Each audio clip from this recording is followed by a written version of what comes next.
जय हिंद साथियों। ज्ञान एजुकेशन चैनल में आप लोगों का वेलकम है। आज भारतीय राज्य व्यवस्था यानी इंडियन पॉलिटी के क्वेश्चन वेरी मोस्ट इम्पोर्टेंट लाए हैं, जो आने वाले SSC, MTS, CGL, Bihar police, UPSC, RRB आने वाले स्टेट के सभी प्रकार के एग्ज़ाम के लिए वेरी इम्पोर्टेंट क्वेश्चन लाए हैं। चलो सेशन शुरू करते हैं। आज का क्वेश्चन नंबर 1, भारतीय संविधान की प्रस्तावना में धर्मनिरपेक्ष शब्द किस संशोधन के द्वारा जोड़ा गया है? भारतीय संविधान की प्रस्तावना में धर्मनिरपेक्ष शब्द किस संशोधन के द्वारा जोड़ा गया है? तो याद रखें 42वें संशोधन के द्वारा जोड़ा गया है, याद रखें। नेक्स्ट क्वेश्चन 2, संविधान निर्मात्री परिषद की झंडे के अध्यक्ष कौन थे? संविधान निर्मात्री परिषद झंडे के अध्यक्ष कौन थे? तो याद रखें डॉक्टर राजेंद्र प्रसाद थे। इसका सही आंसर ऑप्शन नंबर बी, याद रखें। नेक्स्ट क्वेश्चन 3, भारतीय संविधान सभा की प्रारूप के अध्यक्ष कौन हैं? भारतीय सभा के प्रारूप के अध्यक्ष कौन हैं? तो याद रखें डॉक्टर भीमराव अंबेडकर हैं, याद रखें। नेक्स्ट क्वेश्चन 4, भारतीय संविधान के अनुच्छेद 25 का संबंध किससे है?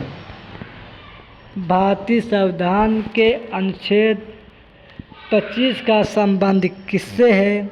तो याद रखें धर्म की स्वतंत्रता से इसका संबंध है, याद रखें। नेक्स्ट क्वेश्चन 5, कल्याणकारी राज्य का उद्देश्य क्या है? कल्याणकारी राज्य का उद्देश्य क्या है? तो याद रखें इसका उद्देश्य अधिकतम संख्या का अधिकतम कल्याण सुनिश्चित करना इसका उद्देश्य है, याद रखें। नेक्स्ट क्वेश्चन 6, भारतीय संविधान में मौलिक कर्तव्यों का विचार कहाँ से लिया गया है? भारतीय संविधान में मौलिक कर्तव्यों का विचार किस संविधान से लिया गया है? तो याद रखें रूस के संविधान से लिया गया है। इसका सही answer option number C. Next question 7, संविधान के अंतर्गत मूल अधिकारों का संरक्षण कौन करता है? संविधान के अंतर्गत मूल अधिकारों का संरक्षण कौन करता है? तो याद रखें सर्वोच्च न्यायालय करते हैं। नेक्स्ट क्वेश्चन 8, भारतीय संविधान का कौन सा संविधान का आत्मा कहलाता है? भारतीय संविधान का कौन सा भाग संविधान का आत्मा कहलाता है? तो याद रखें उद्देश्य का है। नेक्स्ट क्वेश्चन 9, भारतीय संविधान की 11वीं अनुसूची में पंचायत के लिए कुल कितने विषय आधारित किए गए हैं? भारतीय संविधान की 11वीं अनुसूची में पंचायत के लिए कितने विषय आधारित किए गए हैं? तो याद रखें 29 विषय आधारित किए गए हैं, याद रखें। नेक्स्ट क्वेश्चन 10, भारत में नागरिकों में मौलिक अधिकारों में संशोधन कौन कर सकता है? भारत में नागरिकों में मौलिक संशोधन कौन कर सकता है? तो याद रखें संसद कर सकता है, याद रखें। ये संसद के पास पावर होती है, याद रखें। नेक्स्ट क्वेश्चन 11, भारतीय संविधान में अवशिष्ट शक्तियाँ किसमें सन्निहित हैं? भारतीय संविधान में अवशिष्ट शक्तियाँ किसमें सन्निहित है? तो याद रखें संसद में हैं। नेक्स्ट क्वेश्चन 12,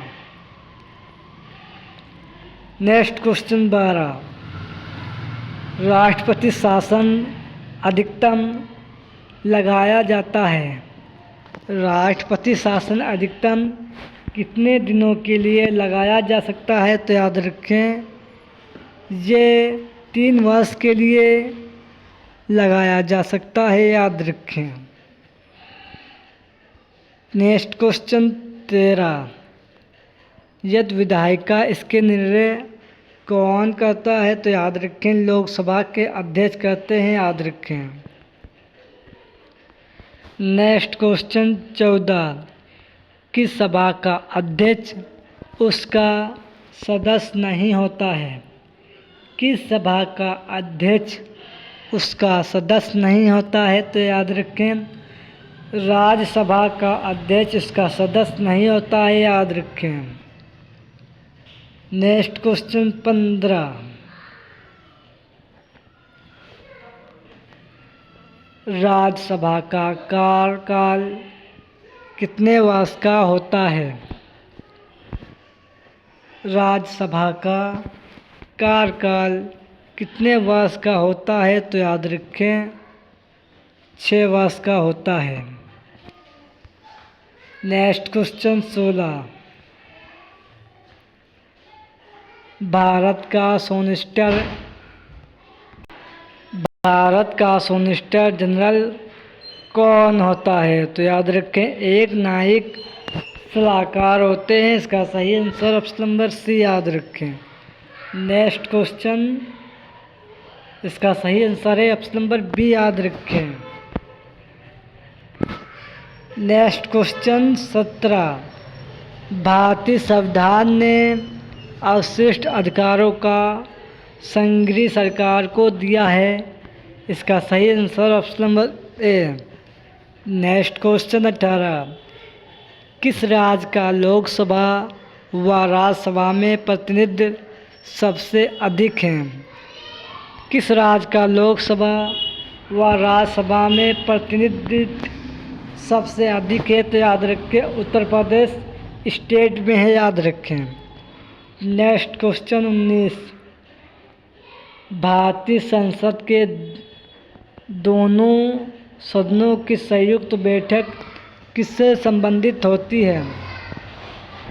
भारतीय संसद के दोनों सदनों के सदस्यों की संयुक्त बैठक किससे संबंधित होती है? तो याद रखें साधारण विधायिका से संबंधित होती है, याद रखें।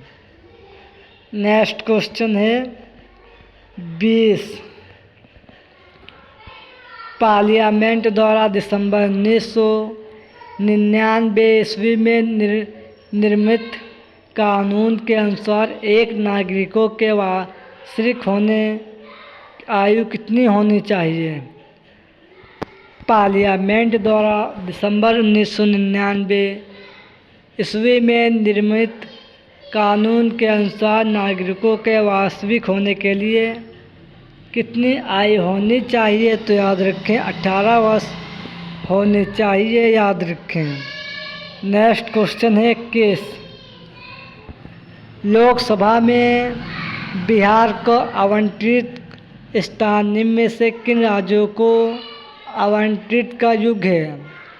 लोकसभा में बिहार को आवंटित स्थान में से किन राज्यों को आवंटित योग है? तो याद रखें इसका सही आंसर ऑप्शन नंबर यानी आसाम राज्य तथा मध्य प्रदेश राज्य है, याद रखें।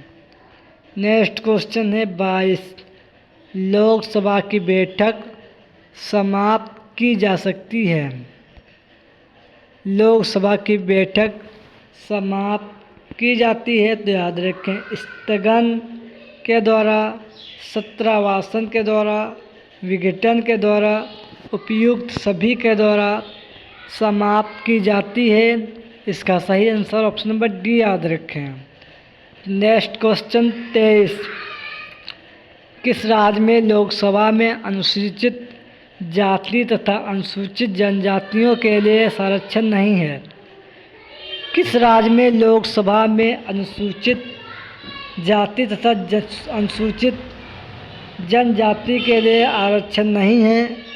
तो याद रखें ये डी यानी अरुणाचल प्रदेश, जम्मू कश्मीर, मेघालय सभी में नहीं है, याद रखें।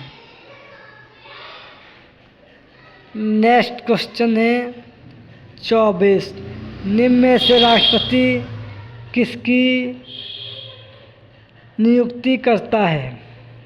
निम्न में से राष्ट्रपति किसकी नियुक्ति करता है? तो याद रखें ये एक राज्यपाल की नियुक्ति करता है। इसका सही आंसर ऑप्शन नंबर सी याद रखें। Next question 25। निम्नलिखित प्रस्तावना में से किसका संदर्भित संबंध संघीय बजट से है? निम्नलिखित में से प्रस्तावना में से इसका संदर्भित संबंध संघीय बजट कटौती प्रस्ताव से नहीं है, प्रस्ताव से है, याद रखें। इसका संबंध कटौती प्रस्ताव से है, याद रखें। ये वेरी मोस्ट इम्पोर्टेंट क्वेश्चन थे जो आने वाले आगामी एग्ज़ाम जैसे एसएससी, रेलवे, स्टेट के सभी प्रकार के एग्ज़ाम के लिए इम्पोर्टेंट सेशन था। सेशन पसंद आए तो लाइक करें और चैनल को सब्सक्राइब करें। जय हिंद, जय भारत।